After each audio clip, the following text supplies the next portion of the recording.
जिनके खाने पहले पसंद नहीं आए थे, जिन्हें मैंने बुरा कह दिया था, उस रेस्टोरेंट का इत्तेफाकन दोबारा रास्ता मिला तो मैंने सोचा कि क्यों ना फिर से आजमाया जाए और मैं दोबारा वहीं चला गया। उस साफ सुथरी मेहमान नवाज जगह का खाने के अलावा हर चीज में बेहतरीन होना दरअसल मुझे शक में मुब्तला कर गया था। अच्छा हुआ कि मैं दोबारा गया। जायकों से भरपूर खाने थे जो जबान पर, जहन में भी और सबसे बढ़कर मेरे दिल में नक्श छोड़ गए अपना। जैतून के तेल वाले खानों की कई अक़साम थी। सारे ही खाने बहुत लजीज थे, खास तौर पर वेजिटेरियंस के लिए।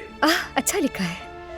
जैतून वाले खानों के साथ साथ बिरयानी और कोरमा भी खाया, और साथ ही साथ मैंने बैंगन तल कर बनाए गए थे और बहुत ही ज्यादा मजे के थे।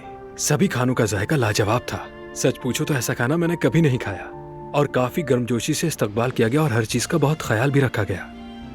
जाहिर है दो मेहनती नौजवानों की पागल मोहब्बत उनके खानों में